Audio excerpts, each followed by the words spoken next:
So, hello people, this is your channel CATV, and in this video we are going to understand few sections in respect of startup companies.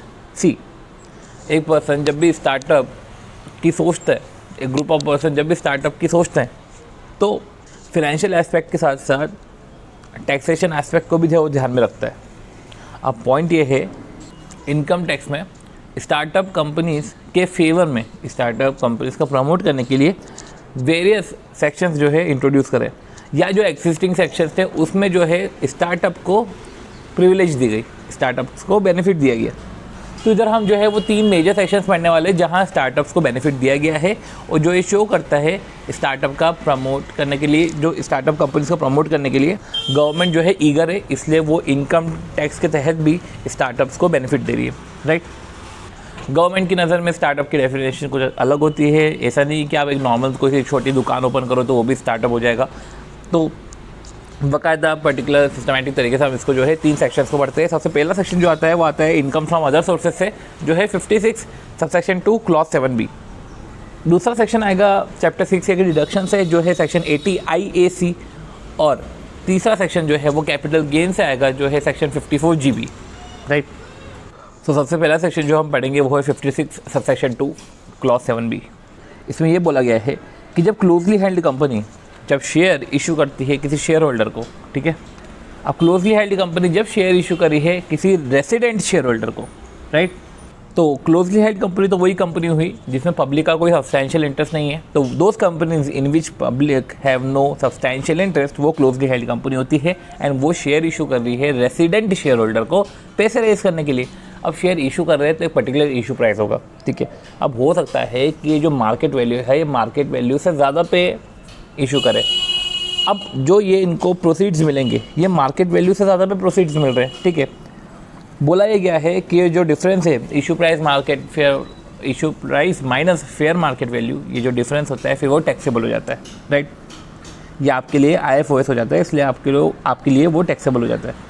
तो हर closely held company के लिए ये taxable हो जाता है. Issue price में से fair market value minus करो एंड जो डिफरेंस है वो IFOS में टैक्सेबल हो जाएगा, और इसी को ही हम बोलते हैं एंजल टैक्सेशन.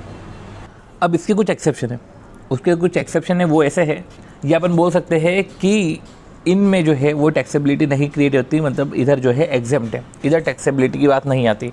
कब? कि जब वेंचर कैपिटल अंडरटेकिंग अपने शेयर इशू कर रही है. वेंचर कैपिटल अंडरटेकिंग अगर अपने शेयर इशू करी है किसी वेंचर कैपिटल कंपनी को, वेंचर कैपिटल फंड को, स्पेसिफाइड फंड को. स्पेसिफाइड फंड का मतलब होता है कैटेगरी 1 में अल्टरनेटिव इन्वेस्टमेंट फंड या कैटेगरी 2 में अल्टरनेटिव इन्वेस्टमेंट फंड. तो जब वेंचर कैपिटल अंडरटेकिंग अगर शेयर इशू करी है वेंचर कैपिटल कंपनी को, फंड को और स्पेसिफाइड फंड को, जिसमें अपन ने दो कैटेगरी की बात करी, एक ये पहला पॉइंट आता है. और दूसरा पॉइंट आता है जहाँ पे अब स्टार्टअप की बात हो रही है कि स्टार्टअप जो रजिस्टर्ड है, स्टार्टअप जो रिकॉग्नाइज है, किससे रिकॉग्नाइज है? Department for promotion of industrial and internal trade.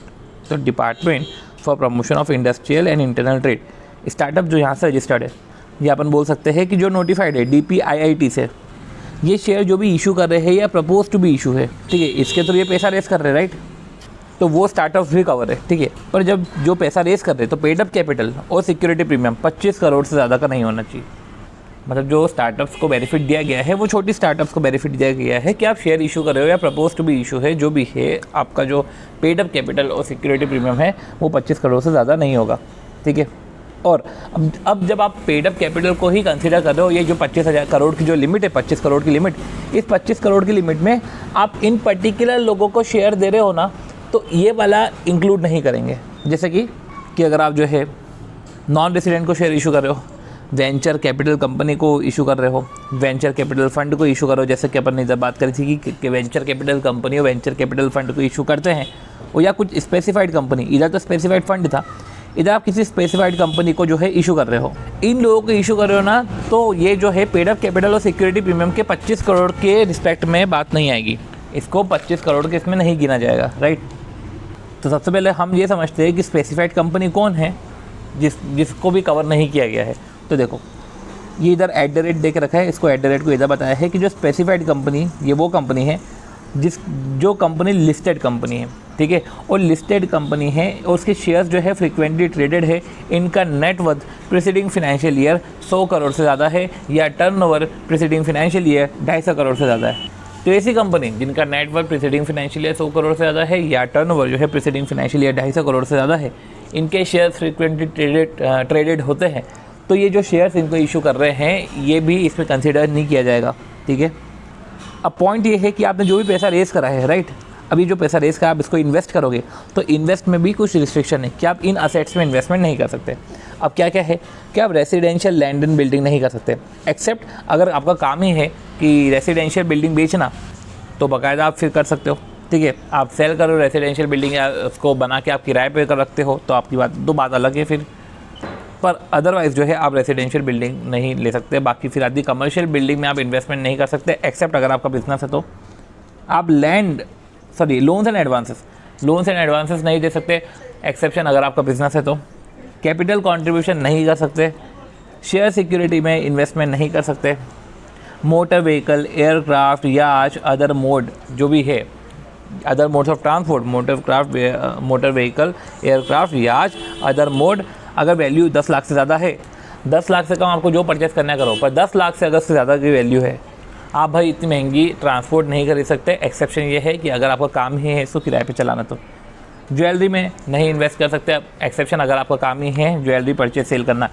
Capital asset में नहीं कर सकते इन्वेस्ट, और जो हमने पढ़ा था jewellery, archaeological collection, drawing, sculpture, painting, इसमें आप इन्वेस्टमेंट नहीं कर सकते। तो ये है पर्टिकुलर पॉइंट कि residential landed building, commercial landed building, loans and advances नहीं कर सकते। ऑब्वियसली अगर आपका बिजनेस है तो आप कर सकते हो।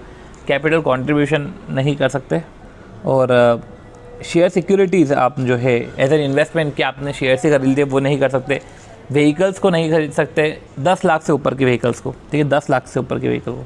ज्वेलरी नहीं खरीद सकते, कैपिटल असेट नहीं खरीद सकते, और archaeological collection, drawings, culture, painting, ये सब नहीं कर सकते। अब पॉइंट ये है, ये जो रिस्ट्रिक्शन है कि आप ये नहीं कर सकते, ये जो रिस्ट्रिक्शन है वो जिस साल आपने जो है इन्वेस्टमेंट करा, ठीक है, जिस साल इन्वेस्टमेंट करा तो नहीं, जिस साल आपने शेयर इशू करा, जिस साल आपको शेयर इशू करके पैसे मिले, वो साल तो लोगे, तो साल तो आपको ये रिस्ट्रिक्शन है ही है कि इधर इन्वेस्टमेंट नहीं कर सकते। उसके बाद अगले 7 साल तक के भी आप इसमें जो है इन्वेस्टमेंट नहीं कर सकते। तो पॉइंट ये समझने का है कि आपको जो है शेयर्स इशू कर रहे हो आप, और इन्वेस्टमेंट का भी जो रिस्ट्रिक्शन है, आप समझो इन्वेस्टमेंट का रिस्ट्रिक्शन, अगर आपने ये सब चीज़ों को वायलेशन करा है, अगर आपने इनका वायलेशन करा है तो बनती बात है कि वो IFOS जैसा टैक्सेबल होगा, राइट। तो जिस साल अगर आपने रिस्ट्रिक्शन को तोड़ा, ठीक है, तो आपका IFOS जैसा टैक्सेबल है, साथ ही साथ मिस रिपोर्टिंग का भी आपको तमगा लग जाएगा, और सेक्शन 270A की आपको पेनल्टी भी लग जाएगी, मिस रिपोर्टिंग भी मान दिया जाएगा, राइट। अब एक पॉइंट इंपॉर्टेंट ये भी है कि मैंने आपको ये बोला था स्टार्टिंग में कि स्टार्टअप कंपनी जो है वो रिकॉग्नाइज बाय DPIIT। तो बनती बात है कि स्टार्टअप का मतलब क्या, स्टार्टअप मतलब वो कंपनी, ठीक है, जो स्प्लिट अप से नहीं बनी है कि भाई चलो एग्जिस्टिंग कंपनी थी, स्प्लिट करके इसको स्टार्टअप बना दिया, ऐसा नहीं है।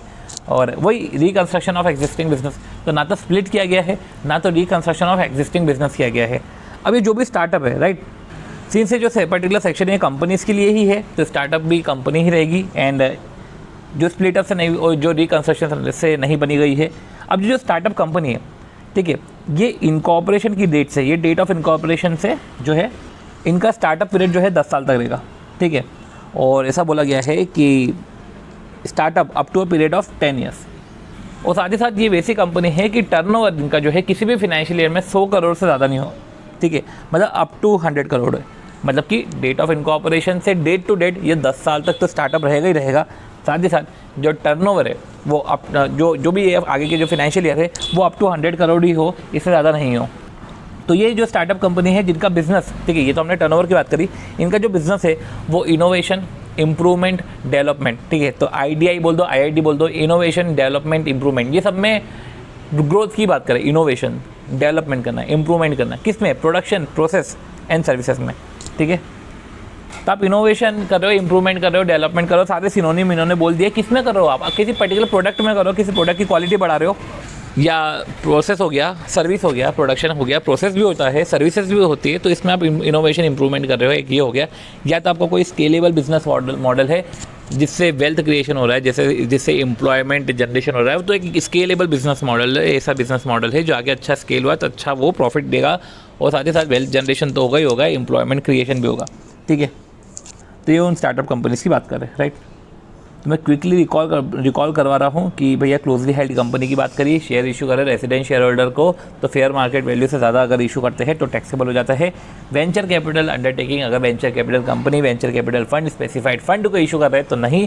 देन उसके बाद जो स्टार्टअप कंपनी जो रिकॉग्नाइज्ड है, ठीक है, रिकॉग्नाइज है DPIIT द्वारा, तो ऐसे केस में वो शेयर इशू कर रहे हैं, इशू या प्रपोज टू बी इशू, और जो अमाउंट है paid up capital plus security premium वो 25 करोड़ तक है, 25 करोड़ से ज़्यादा नहीं।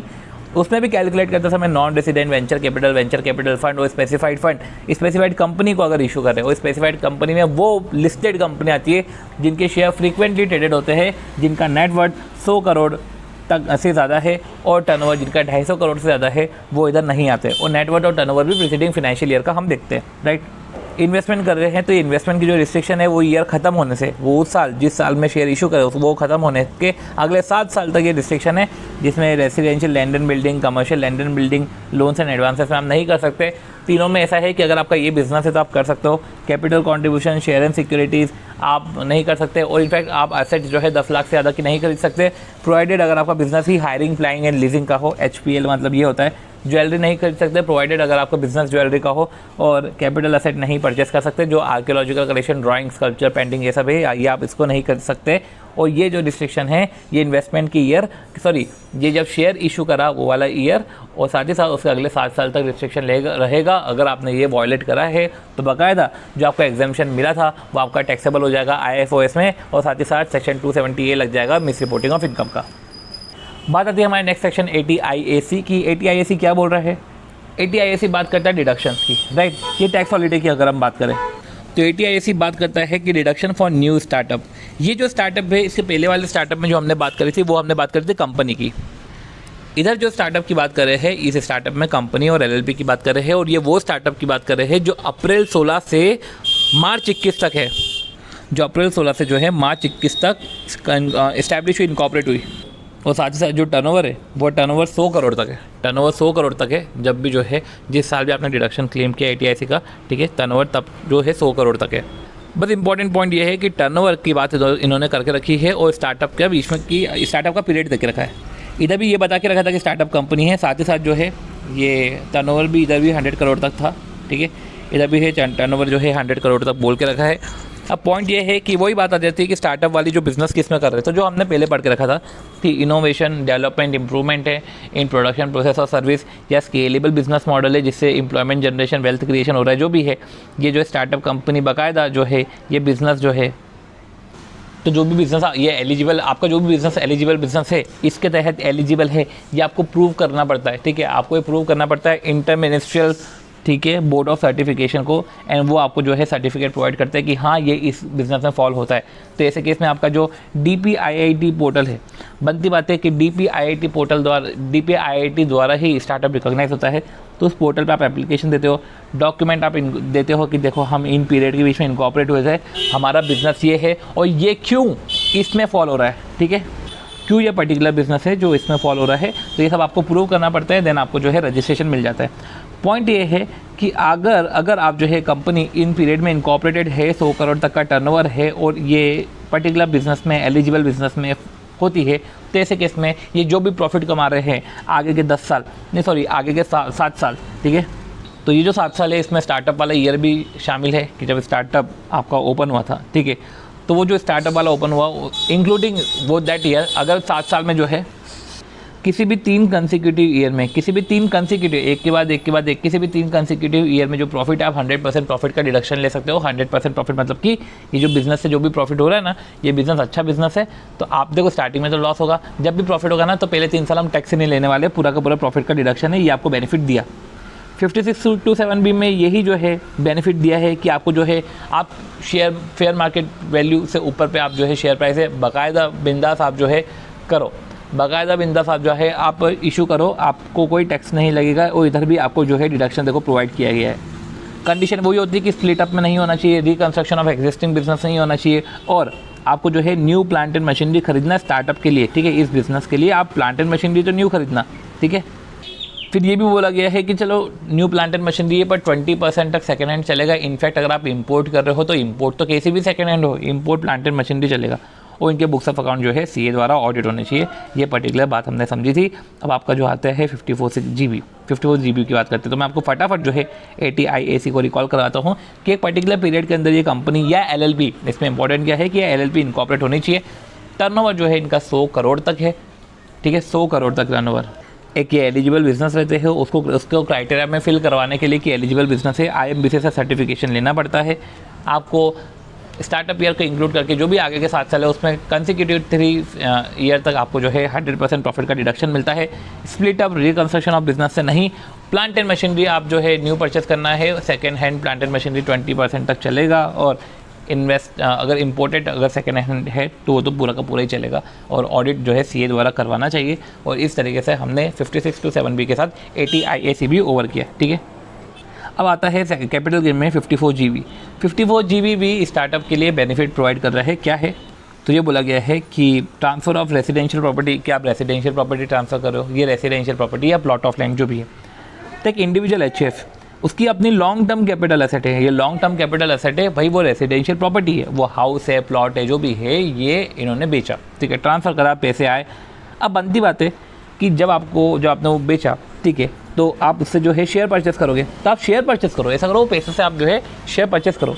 तो ये क्या हो रहा है, ये प्रमोट कर रहा है लोगों को कि आप स्टार्टअप में पैसा लगाओ तो आपको एग्जाम्पशन मिल जाएगा, ठीक है। और स्टार्टअप कंपनी को क्या बोल रहा है कि देखो ये तो पैसा लगा रहे तो इनको तो एग्जाम्पशन है ही है, ठीक है। आप अगर पैसा इशू कर रहे हो तो आपको भी 56 to 7B में बेनिफिट है, और इनफैक्ट जो है आपके जो प्रॉफिट्स है उसमें भी आपको छूट दे के रखिए। तो जो पैसा लगा रहा है सामने वालों को छूट है, तुम रेस करो पैसा, ज़्यादा पे रेस करो तुमको IFOS में छूट है, तुम प्रॉफिट कमाओ उसमें तुमको छूट है, ठीक है। तो ये बोला गया है कि ऐसा करो, आप शेयर परचेस करो, इनके शेयर परचेस करो, ठीक है, और due date of filing of return के पहले शेयर इशू करो, ठीक है। ये जो शेयर आप परचेस कर रहे हो इसका सबका एक लॉक इन पीरियड रहता है, तो इस शेयर का भी लॉक इन पीरियड 5 साल रहता है कि जिस दिन आपने परचेस करा उसके 5 साल तक आपको हेल्ड करना है, और एलिजिबल कंपनी के शेयर इशू परचेस करने हैं। और वही पॉइंट आ जाता है कि ये जो कंपनी है, ठीक है, इसको एक न्यू प्लांट एंड मशीनरी खरीदना है, ठीक है, और जब उनके शेयर परचेस करे गए, ठीक है, उसके 1 साल के अंदर जो है प्लांट एंड मशीनरी को परचेस करना है। ये न्यू प्लांट एंड मशीनरी की बात हमने ATIAC में भी करी थी, इधर भी ऐसा है कि एलिजिबल कंपनी को उसी के 1 साल के अंदर मतलब जब शेयर परचेस हुए उसके 1 साल के अंदर डेट टू डेट 1 साल के अंदर एक नई प्लांट एंड मशीनरी परचेस करना है, जिसमें हम बोलते थे कि 20% सेकेंड हैंड चलेगा, पर इधर ऐसा है कि सेकेंड हैंड तो बिल्कुल भी नहीं चलेगा, 20% कुछ भी नहीं। Second hand plant and machinery नहीं होना चाहिए। एक ऑफिस और रेसिडेंस वाली प्लांट एंड मशीनरी जो यूज़ हो रही है ऑफिस में या रेसिडेंस में, वो नहीं होगा। कंप्यूटर सॉफ्टवेयर परचेस कर रहे हो तो वो नहीं आएगा। पर ऐसा है कि अगर आप टेक बेस्ड स्टार्टअप है तो आप कंप्यूटर परचेस करो, कोई दिक्कत नहीं है। फिर आप व्हीकल परचेस करो तो नहीं आएगा, और अगर वो प्लांट एंड मशीनरी जिस पर 100% डिडक्शन ले ही चुके हो तो वो भी नहीं आएगा। अगर एलिजिबल कंपनी उस पैसों का इस तरीके से यूज़ करती है कि न्यू प्लांट एंड मशीनरी में, ठीक है, इस तरीके से यूज़ करती है कि वो इधर यूज़ नहीं कर रही है और पर्टिकुलर जो है फ्रेमवर्क में रहते हुए यूज़ कर रही है, ठीक है, वो प्लांट एंड मशीनरी को भी आपको जो है 5 साल तक होल्ड करना है। तो बाकायदा एक इन्वेस्टर को बोल दिया है कि तुमको शेयर होल्ड करने हैं, एलिजिबल कंपनी को बोल दिया कि तुमको प्लांट एंड मशीनरी होल्ड करनी है, ठीक है। और इनफैक्ट चलो अगर आप कंप्यूटर या कंप्यूटर सॉफ्टवेयर परचेस कर रहे हो तो ऐसे केस में आप उसको 3 साल तक होल्ड करना, ठीक है। अगर ऐसा होता है, ठीक है, तो ऐसे केस में जो है जो भी आपने पैसे लगाए हैं, ठीक है, और जितने की इन्होंने प्लांट एंड मशीनरी खरीदी, कि सपोज़ करो आपने 1 लाख लगाया है और उन्होंने 80% की प्लांट एंड मशीनरी खरीदी है, ठीक है, तो आपके जो है जब आपने कुछ सामान बेचा, आपने ये लॉन्ग टर्म कैपिटल एसेट बेची, रेजिडेंशियल प्रॉपर्टी, होम या प्लॉट ऑफ लैंड, ठीक है, और जो है बाकायदा आपको जो पैसे आए, और उसके पैसे में से अगर 80% प्लांट एंड मशीनरी में यूज़ हो रहा है, अच्छे पर्पज़ के लिए यूज़ हो रहा है, तो ऐसे केस में कैपिटल गेन भी आपको 80% छूट मिलेगी। पर अब पॉइंट यही आ जाता है कि अगर आपने ट्रांसफ़र करा लॉक इन के एक्सपायर होने के पहले ही, तो आपको जो भी छूट मिली थी वो अब टैक्सेबल हो जाएगी। और साथ ही साथ आपने अगर लॉक इन के पहले ही जो है इसको ट्रांसफ़र करा है, तो जो भी है ना, अगर जो है मानो कि एक एलिजिबल जो इन्वेस्टर है उसने शेयर ही जो है बेच दिए, ठीक है, तो जो उसको छूट मिल रही थी वो टैक्सेबल हो जाएगी, राइट। तो exam capital gain become taxable. तो यही जो है एलिजिबल कंपनी के लिए भी लागू होता है कि अगर आपने जो है वायलेशन करा तो ऐसे केस में जो है जो कैपिटल गेन है वो सब टैक्सेबल हो जाएगा, जो कैपिटल गेन पहले हुआ था वो सब का सब टैक्सेबल हो जाएगा, राइट। मतलब कंपनी ने अगर ऐसी हरकत करी तो उसकी जो एग्जेम्प्ट कैपिटल गेन थी, बनती बात है कि जो इंडिविजुअल एचयूएफ को एग्जेम्प्ट हुई थी क्योंकि उन्होंने कंपनी के शेयर परचेस करे थे, पर कंपनी ने ही वो रिस्ट्रिक्शन जो है फुलफिलमेंट कंडीशन का नहीं करा, ये कि 1 साल के अंदर उन्होंने प्लांट एंड मशीनरी परचेस नहीं करी, और चलो परचेस करी भी है तो 5 साल तक होल्ड नहीं करा है। तो ऐसे केस में जो उनको छूट मिल गई थी एक इंडिविजुअल एचयूएफ को, जिन्होंने अपने पैसे जमा करके रखे हुए थे, उनको अगर छूट मिली थी तो वो सबकी सब टैक्सेबल हो जाएगी। साथ ही साथ जब वो बेचेंगे जो है, अगर कभी कैपिटल गेन हुआ तो कैपिटल गेन 2 वो लग जाएगा, ठीक है। तो कंडीशन तो पूरी करना। अब पॉइंट ये है कि आप शेयर परचेस करो किसी एलिजिबल कंपनी के, तो एलिजिबल कंपनी का मतलब क्या? तो एलिजिबल कंपनी मतलब वो कंपनी, इधर भी देखो कंपनी की बात करी जो एक स्टार्टअप है, उस स्टार्टअप की हम बात कर चुके हैं, ठीक है। अभी जो कंपनी में आप पैसे लगा रहे हो ये 1 अप्रैल 2016 से 31 मार्च 2021 ऐसा कुछ नहीं है, ये उस कंपनी की बात कर रहे हैं कि देखो जब आप पैसा लगा रहे हो उस जो है प्रीसीडिंग उस प्रीवियस ईयर में पहले दिन, उस प्रीवियस ईयर के पहले दिन से due date of filing of return के पहले इस दौरान जो है वो इनकॉर्पोरेट हुई है। ये जो कंपनी है ये पर्टिकुलर एक एलिजिबल बिजनेस करी, जो मैं आपको बात कर चुका हूँ कि प्रमोशन, ठीक है, promotion innovation improvement development of production process और जो है सर्विसेज, साथ ही साथ जो है एक स्केलेबल बिजनेस कर रहे हो आप, having a capability of wealth generation, employment generation. तो अगर एलिजिबल कंपनी किसी एलिजिबल बिजनेस में है, और एलिजिबल कंपनी का मतलब वही है एलिजिबल स्टार्टअप, और एलिजिबल स्टार्टअप का मतलब हमको तो पता ही है जो हमने पढ़ा कि एलिजिबल स्टार्टअप क्या होता है कि जिनका टर्नओवर 100 करोड़ तक है, ठीक है। तो ये अगर वो कंपनी है और जिसमें जो है एसएससी के जो है 25% से ज़्यादा शेयर कैपिटल वोटिंग राइट है, ठीक है, मतलब जो ये इंडिविजुअल एचयूएफ ने जो भी शेयर परचेस करे हैं, तो शेयर सब्सक्रिप्शन के बाद जो है 25% और मोर का जो है इसमें वोटिंग राइट आ गया है। तो कंपनी जिसमें एसएससी का मोर देन 25% शेयर कैपिटल या वोटिंग राइट है आफ्टर सब्सक्रिप्शन ऑफ शेयर, तो ऐसे केस में वो एलिजिबल कंपनी में आता है। तो इस तरीके से हमने समझ लिया है कि पर्टिकुलर कंपनी में आप निवेश करते हो और पर्टिकुलर कंपनी 1 साल के अंदर प्लांट एंड मशीनरी नई परचेस करती है, जो ये प्लांट एंड मशीनरी नहीं हो और वो भी प्लांट एंड मशीनरी 5 साल तक रखती है, कंप्यूटर वाला केस हो तो 3 साल तक रखती है। तो ऐसे केस में एक इंडिविजुअल एचयूएफ को, एक निवेश करने वालों को, ठीक है, एक निवेशक को आप जो है उसको कैपिटल गेन में बेनिफिट मिलता है। और बद्दी बात है कि वो जो है कंप्लायंस करो, अदरवाइज जो एग्जाम कैपिटल गेन है वो टैक्सेबल हो जाएगा। साथ ही साथ हमने एलिजिबल कंपनी के बारे में पढ़ा कि एलिजिबल कंपनी जो इनकॉर्पोरेट हुई है किसी दायरे में, किसी टाइम पीरियड में, एक वो एलिजिबल बिजनेस कर रही है, और जो है एसएससी का आफ्टर सब्सक्रिप्शन उसमें 25% से ज़्यादा शेयर कैपिटल या वोटिंग राइट है, राइट। तो ये हमने जो है, और ये पैसे भी कैसे आए हैं कि रेसिडेंशियल प्रॉपर्टी या प्लॉट ऑफ लैंड बेच के पैसा आया है। तो residential property plot of land बेच के जो पैसा आया है, ठीक है। तो होप्स आपको वीडियो अच्छा लगा होगा। अगर वीडियो अच्छा लगे तो please do like the video, share the video and subscribe to the channel CATV। Background noise जो भी आ रहा है उसके लिए प्लीज़ माफ़ी। अगर आपको लग रहा है कि वो ज़्यादा ही डिस्टर्बेंस क्रिएट कर रहा हो तो फिर ऐसे केस में पीछे बैकग्राउंड म्यूजिक आपको अटैच कर दूंगा, ठीक है। तो इससे आपको जो है वो डिस्टर्बेंस कम आएगा। अदरवाइज़ अगर आपको वीडियो अच्छा लगे तो please do like the video. And हमने इधर जो है सेक्शन 54 GB, सेक्शन 80 IAC और 56 to 7B के बारे में पढ़ा है, जहाँ पे हम समझ चुके हैं कि अगर कंपनी में अगर किसी को पैसे अगर निवेश करना है तो करो, आपको 54 GB में छूट है। कंपनी बिजनेस करे उसको 80 IAC में छूट है, ठीक है। और कंपनी शेयर इशू करके पैसा रेस करे, ठीक है, उसको 56 to 7B में छूट है, ठीक है। तो मिलते हैं हम हमारे नेक्स्ट वीडियो में, राइट। बाय।